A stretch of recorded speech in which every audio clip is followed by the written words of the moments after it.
Alright, here we are. We are here for the first episode on the GeekSquad server. I know it's been a week since the server was actually released, but don't worry about that. We're doing a week recap. I was a busy boy the first week. Well, I mean, kind of. I don't know.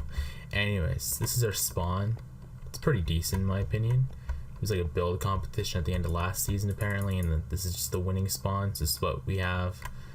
This was put here in creative. A few things were, the shopping district was put here, and another hub, at least the beginnings of it, were put here in creative. So it's not completely vanilla, but it's a bit more of a, I don't know, a real SMP, because in the beginning of an SMP and even the end, it really becomes into more of an SSP, a survival single player.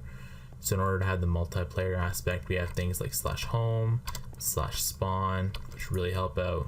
So yeah, we'll actually only have one home. I think I should mention that, which is helpful because you don't want people just having 30 homes and then being able to teleport everywhere on the map instantly. So you still have to do nether travel and everything, but it's easier to do /set home and then, for example, come to spawn if you need to trade something with somebody or give somebody something back. Anyways, that's that. So I'm gonna go through what we've done so far. Alright, so I'm just gonna throw up a screenshot on screen here, and basically this is all of us the first day when we were doing the dragon fight. Really, there's nothing you need to know about this. It definitely was a completely legitimate experience. We did not cheat in the last few ender pearls because it was taking hours upon hours for one single day to pass. I think the entire time we were doing it, the TPS of the server was 5. So basically a 20-minute day, instead of taking 20 minutes, took freaking 80 minutes, which is insane. And yeah, just no, never again. Okay, yeah, never again. So I mean, after that, we all kind of just dispersed, started doing our own thing after we killed the dragon. Most people just went on to make bases. Certain people made certain farms. What I did day one is I made a drown farm.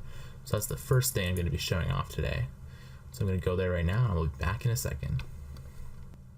Alright, and so here we are. We got ourselves a nice little drown farm up there.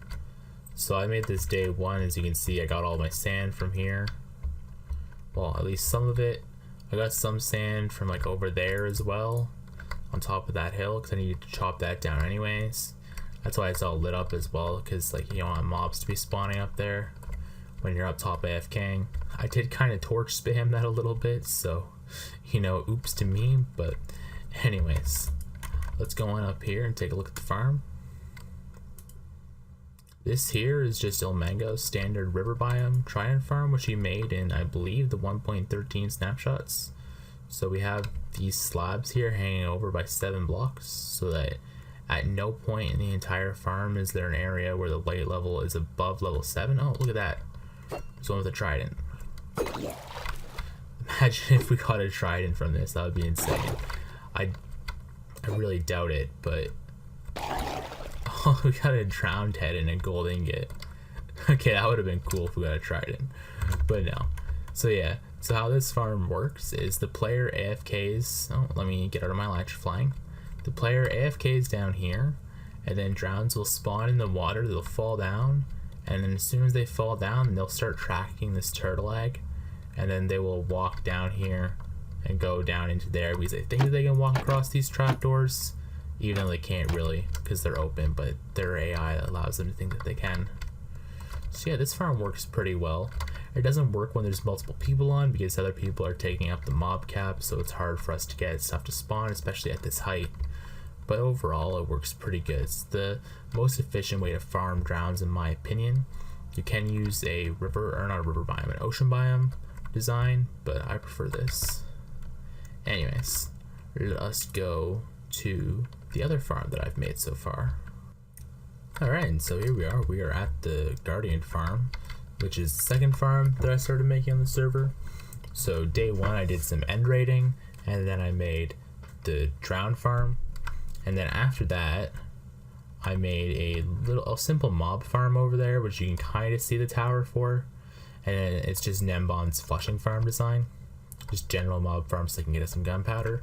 And I think day 2, day 3, maybe day 4, I did some more end raiding. Just kind of like went AFK in the end when I logged off, got back on, did more end raiding, and then I came back. And after that, I started working on this guardian farm. I drained it all in one day. The next day I came on and I destroyed it. And then after I destroyed it, I started working on the actual farm.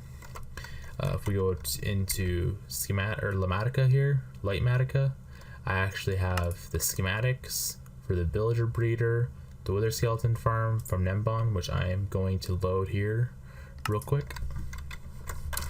I'm going to be making this farm later, but as you can see, this is Nembon's standard wither skeleton farm design, which I personally really love. I know that it's not the best wither skeleton farm design, but it's certainly like the best to make early on. You got these like sweeping floors and whatnot, and yeah, in my opinion, that's pretty great. So we're gonna just unload this real quick. Alright, so here we are, unloaded the schematic, sorry about that. So yeah, we have Nembon's, I believe, 1.11.2 Guardian Farm design with the optimization for 112, and then also inside the optimization for 114, where you have to make the lava 3 blocks dense, or 3 blocks tall, I guess you could say, instead of 4 blocks tall, because if it's 4 blocks tall still, you lose, I think, like 20 or 30% of your guardians, so it's kind of like really detrimental to the farm itself. And then if we go down under here, you can see that we have the entire box all the way around to block the pathfinding. And then I'm working on like a storage system down here. I think I'm going to be going with this wall design. You can tell me what you think, I guess, if maybe I should change it, but I kind of like the rounded aspect of it. And then because we're down at bedrock, the bottom of this is just going to have to be slabs. But over here, we're going to have our crafting stations. And then over here, we're going to have some shulker box storage with some unloaders. So we're going to have shulker boxes of cod, cooked cod, and then 2 of prismarine shards, 2 of prismarine crystals. Maybe 3 of prismarine shards and 2 of crystals, depending on how many items we're expecting to get. Right now, there's no lighting on the perimeter, so the farm is pretty slow as far as most farms are concerned. So we're definitely gonna have to be doing some lighting up with that. But yeah, so that's what I've done, at least on the first couple days here. We're gonna be wanting to, I guess, artsify this or something, make it a little bit more nice, or a little bit nicer, because right now this is just kind of the bare bones. We have the guardian farm itself in the middle, and then we have this larger plus around the outside to stop the pathfinding. And yeah, I didn't want to make this just in the ground. I wanted it to be completely separate so that people can see it from the outside and they're like, hey, this person knows what he's doing. He actually has this box to block the pathfinding, instead of just having it like by chance just sunk into the ground and everything around it. We also had to just mine around this to make sure that this was all actually solid inside. If it lets me use my elytra, inside of here, the first layer, prismarine or prismarine bricks, and then we have a stone slab block. So these are slabs, my bad, so that nothing can spawn on top. And then we have the smooth stone, and then we have stone or whatever block is inside of it underneath. And then that's the same thing for the entire thickness of it. There's no smooth stone on the bottom, it's just stone with a slab underneath. Actually, I'm not sure if this is a slab. No, this is a solid block. So you have the solid blocks underneath, and then the slabs on top. The slabs are just extra, so they don't have to have lighting up there in order to stop mob spawning. It can just be left like this. So yeah, this is like basically all you need for the guardian farm, aside from obviously lighting everything up. The next video probably gonna have some form of time lapse where I'm lighting up everything in a 128 block radius. So from each of these corners here, if I bring up the chunk boundaries, so from this corner right here, 128 blocks each direction, and then I guess whatever curve that is we'll do. Same thing with all other 4 corners. And yeah, that is the plan, I guess. It's gonna be interesting. I don't know exactly how I'm gonna end up doing this. I'm probably gonna end up like opening up a circle generator and making like a really big circle all the way around the entire thing, which is going to be a pain, but it should be worth it because we'll get much higher spawn rates than what we currently have. And we're going to have to do just like a lot of drilling in the bottom of the ocean floor, probably 1 per 10 by 10 or something like that. Nice little grid. But anyways, yeah, I will be doing that next time. Definitely do not have the energy for that right now.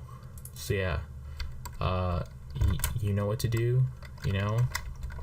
You do that classic YouTuber stuff, like, because I definitely know what I'm doing, right? Like, I'm definitely not messing up my hotkeys at all for the debug. We're good now, though. We got it.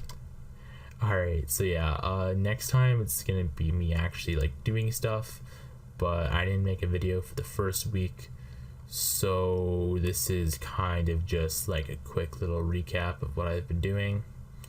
I haven't done a lot, but I've been doing this all by myself. I'm not with anybody on the server, so I have to, like, for example, dig this entire thing out by myself and drain it by myself, which is great. I love my life. Anyways, hope you guys have a good day, and yeah, I will be back tomorrow, maybe the next day, who knows. Anyways, peace.